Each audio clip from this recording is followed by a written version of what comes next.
Hello साथियों, मैं आप सभी का अपने YouTube चैनल जीके की कुंजी में स्वागत करता हूं। आज मैं आप सभी के लिए लेकर आया हूं समास को पहचानने की सबसे आसान शॉर्टकट ट्रिक। अब हम समास के विषय में बात करते हैं। समास दो शब्दों सम और आज से मिलकर बना है। शब्दों के संक्षिप्तीकरण को समास कहते हैं। दो या दो से अधिक शब्दों से मिलकर बनाया गया सार्थक शब्द समास कहलाता है। समास में पहला पद पूर्ण पद तथा दूसरा पद उत्तर पद कहलाता है। इसके लिए हम देखते हैं, उदाहरण लेते हैं सूर्य पुत्र। इसमें सूर्य पूर्व पद है और पुत्र उत्तर पद है। समास मुख्यतः 6 प्रकार के होते हैं जो निम्न प्रकार हैं। नंबर 1 अव्ययी भाव समास, नंबर 2 तत्पुरुष समास, नंबर 3 कर्मधारय समास, नंबर 4 दिग्गु समास, नंबर 5 द्वंद्व समास, नंबर 6 बहुब्रीहि समास। इन 6 समासों को पदों की प्रधानता के आधार पर वर्गीकरण करते हैं। पूर्व पद प्रधान, जहाँ पूर्व पद प्रधान होता है वहाँ अव्ययी भाव समास होता है। जहाँ उत्तर पद प्रधान होता है तत्पुरुष समास, कर्मधारय समास और दिग्गु समास होते हैं। जहाँ दोनों पद प्रधान होते हैं वहाँ द्वंद्व समास होता है। जहाँ दोनों पद अप्रधान होते हैं और कोई तीसरा पद प्रधान होता है वहाँ बहुब्रीहि समास होता है। दोस्तों, हम जानते हैं अव्ययी भाव समास के विषय में। अव्ययी भाव समास में पहला पद प्रधान होता है और जहाँ एक ही शब्द की बार बार आवृत्ति हो अव्ययी भाव समास होता है। अव्ययी भाव समास की पहचान के लिए पहला पद आ, भर, यथा, अनु, हर, प्रति, यावत आदि शब्द होते हैं। हम कुछ उदाहरण देखते हैं, जैसे प्रतिदिन। इसमें समास विग्रह करने पर आता है प्रत्येक दिन। दूसरा है यथाशक्ति, शक्ति के अनुसार। यथोचित, जैसा उचित है। जहाँ ऐसे शब्द आते हैं जैसे प्रतिदिन, यथाशक्ति, यथोचित, इनमें सर्वप्रथम उपसर्ग लगा होता है। जहाँ उपसर्ग लगा होता है वह अव्ययी भाव समास होता है। जैसे प्रति, यथा और यथो, ये तीनों शब्द उपसर्ग हैं। अगला समास है तत्पुरुष समास। साथियों, तत्पुरुष समास के 6 भेद होते हैं। तत्पुरुष समास के विषय में हम वीडियो के आखिर में जानेंगे, क्योंकि इसे थोड़ा समझना भारी होता है। अब हम इससे अगला समास लेते हैं। अगला समास है कर्मधारय समास। समास विग्रह करने पर दोनों पदों के बीच में है, जो, जैसा, के समान, रूपी आदि शब्द आते हैं कर्मधारय समास होता है। जैसे उदाहरण के तौर पर हम लेते हैं, जैसे प्राण प्रिय। इसको समास विग्रह करने पर प्राणों के समान प्रिय। अगला है अधमरा, आधा है जो मरा हुआ। तीसरा है नीलकंठ, नीला है जो कंठ। इसमें प्राणों के समान प्रिय में के समान आया है। आधा है जो मरा में है जो आया है। नीला है जो में है जो आया है। अतः ऐसे शब्दों में जहाँ दोनों पदों के बीच में के समान, है जो, रूपी, जैसा आदि शब्द आते हैं वहाँ कर्मधारय समास होता है। दिग्गु समास, यह वह समास है जिसका पहला पद अर्थात पूर्व पद संख्यावाचक होता है, उसे दिग्गु समास कहते हैं। अगर किताब के अनुसार हम लें तो इसे पहले पद को हम विशेषण और दूसरे पद को विशेष्य कहते हैं। जैसे हम कुछ उदाहरण लेते हैं, नवरात्र, इसका समास विग्रह है 9 रात्रियों का समूह।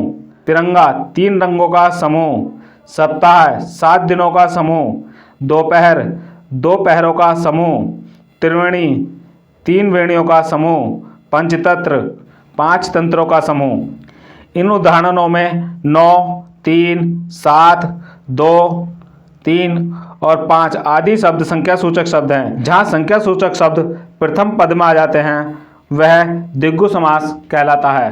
द्वंद्व समास, द्वंद्व समास के दोनों पद प्रधान होते हैं। विग्रह करने पर और, अथवा, या, एवं योजक चिन्ह लगा होता है। उदाहरण के तौर पर हम देखते हैं, माता पिता, माता और पिता। ठंडा गरम, ठंडा या गरम। पाप पुण्य, पाप और पुण्य। साथियों, यहाँ पर और विभक्ति का लोप होता है और इसमें योजक चिन्ह लगा होता है। परंतु साथियों, जहाँ योजक चिन्ह होता है वह द्वंद्व समास भी होता है और अव्ययी समास में भी योजक चिन्ह लगा होता है। इसलिए यहाँ पर इसे पहचानने के लिए हम एक चीज़ पर ध्यान देते हैं कि माता पिता, ठंडा गरम, पाप पुण्य, इनमें शब्द एक दूसरे के विलोम होता है, अर्थात पहले पद का दूसरा पद विलोम होता है। जहाँ दूसरा पद विलोम हो वहाँ पर द्वंद्व समास होता है और इसमें विभक्ति के तौर पर और, अथवा, या ये शब्द लगे होते हैं। अगला समास है बहुब्रीहि समास। जिस समास में दोनों पद मिलकर किसी तीसरे पद की ओर संकेत करते हैं वह बहुब्रीहि समास होता है, अर्थात इस समास में प्रथम पद और उत्तर पद दोनों अप्रधान रहते हैं और कोई तीसरा अन्य पद ही प्रधान होता है, वहाँ बहुब्रीहि समास होता है। जैसे हम कुछ उदाहरण देखते हैं। महावीर, महान वीर है जो, अर्थात हनुमान। विषधर, विष को धारण करने वाला, अर्थात सर्प।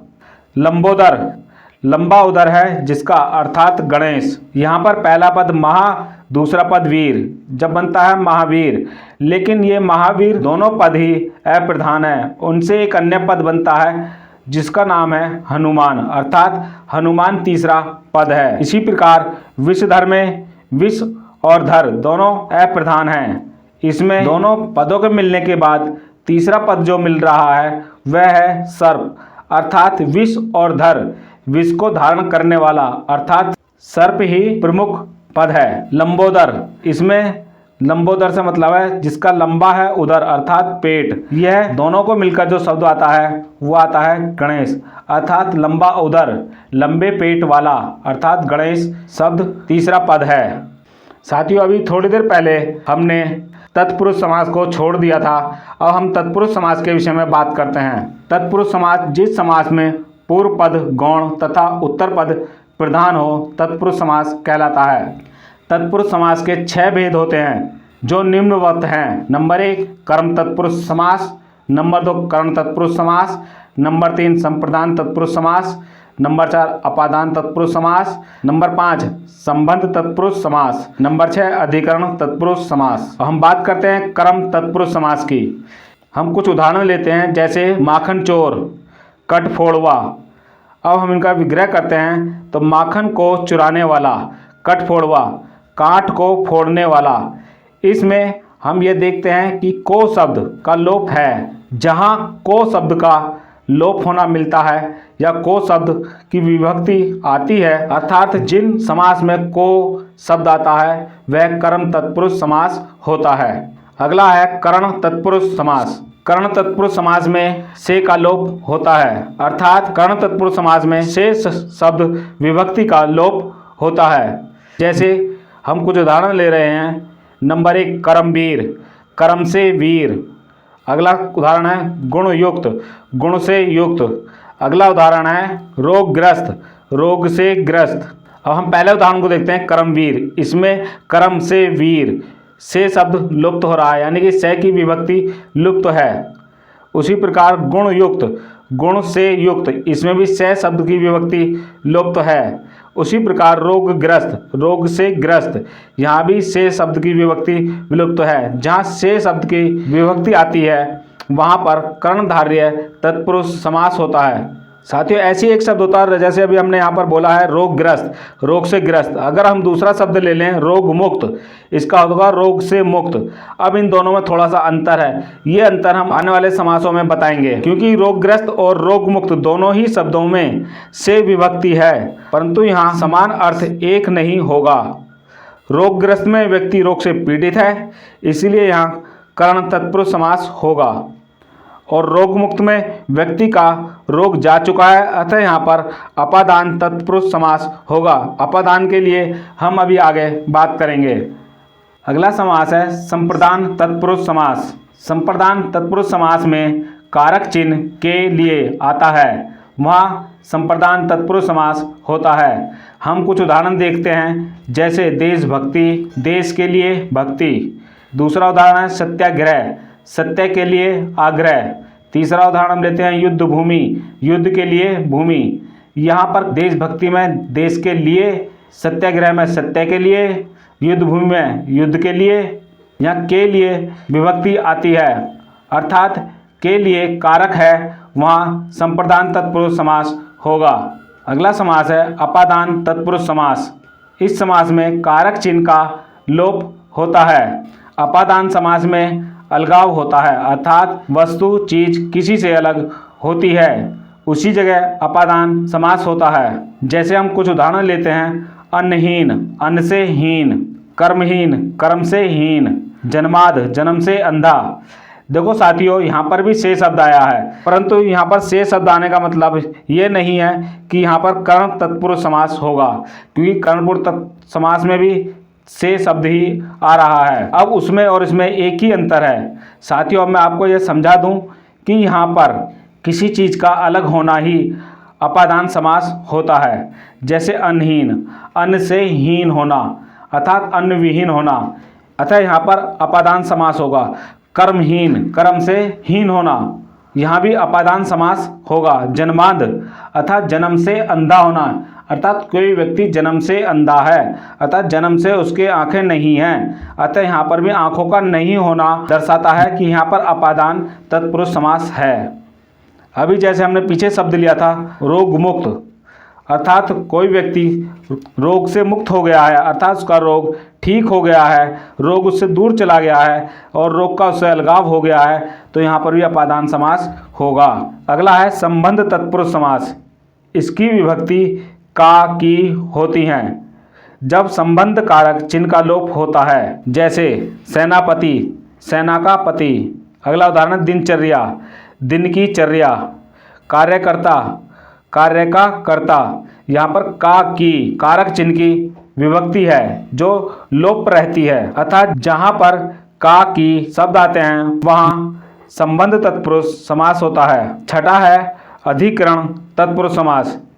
इसकी विभक्ति में पर होती है। जैसे हम कुछ उदाहरण लेते हैं, आत्मनिर्भर, आत्मा पर निर्भर। गृह प्रवेश, गृह में प्रवेश। घुड़सवार, घोड़े पर सवार। यहाँ पर में और पर दो विभक्तियाँ हैं, ये यहाँ पर लुप्त रहती है, और जिन शब्दों में पर और में नामक विभक्ति आती है वहाँ अधिकरण तत्पुरुष समास होता है। साथियों, आशा करता हूँ कि समासों की इन ट्रिक से आप समझ चुके होंगे कि हम समास को कैसे आसानी से पहचानें। अब इसी ट्रिक के आधार पर हम कुछ सवालों को पहचानने की कोशिश करते हैं। सवाल है, देशभक्ति में कौन सा समास है? आपका ऑप्शन है ए द्वंद्व समास, बी बहुव्रीहि समास, सी अव्ययी भाव समास, डी संप्रदान तत्पुरुष समास।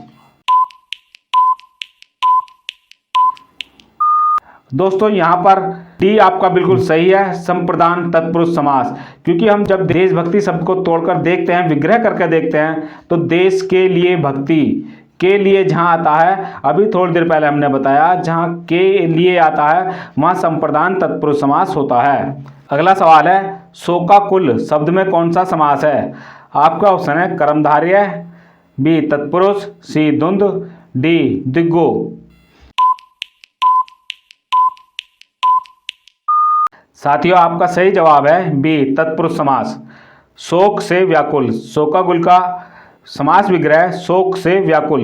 यहाँ पर से विभक्ति आई है जो शोक से पीड़ित है, अर्थात ट्रिक के अनुसार तत्पुरुष समास का करण तत्पुरुष समास है। यहाँ तत्पुरुष समास सही है। अगला सवाल है, निम्नलिखित में से कौन सा शब्द द्वंद्व समास का उदाहरण नहीं है? आपका ऑप्शन है ए रात दिन, बी सीताराम, सी स्नेहमगन, डी न्यूनाधिक।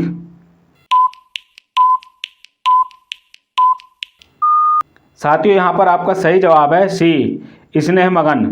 क्योंकि साथियों, थोड़ी देर पहले हमने बताया था रात दिन, सीताराम, न्यूनाधिक तीनों शब्दों में पहले पद का दूसरा पद विपरीत अर्थात विलोम है, जो यह दर्शाता है कि यह समास द्वंद्व समास होगा। क्योंकि हमने थोड़ी देर पहले बताया कि द्वंद्व समास में पहला पद दूसरे पद के विपरीत अर्थात विलोम होता है। और यहाँ पर स्नेह मगन में स्नेह और मगन शब्द दोनों समान हैं, अतः यहाँ ट्रिक के अनुसार अव्ययी भाव समास होगा, इसीलिए यहाँ पर सी बिल्कुल ठीक है। अगला सवाल है, नील गाय शब्द में कौन सा समास है? आपका ऑप्शन है ए तत्पुरुष, बी अव्ययी भाव, सी कर्मधारय, डी द्वंद्व। साथियों, यहाँ पर आपका सही जवाब है सी कर्मधारय है। साथियों, जहाँ एक शब्द दूसरे शब्द की विशेषता का वर्णन करता है वह कर्मधारय समास होता है। जैसे नील गाय, यहाँ नील एक नाम है गाय का, अर्थात नील शब्द गाय का विशेषता को प्रदर्शित कर रहा है, अतः यहाँ पर कर्मधारय समास है। साथियों, अगर आपको हमारा वीडियो पसंद आया हो तो वीडियो को लाइक करें, कमेंट करें और ज़्यादा से ज़्यादा शेयर करें। धन्यवाद।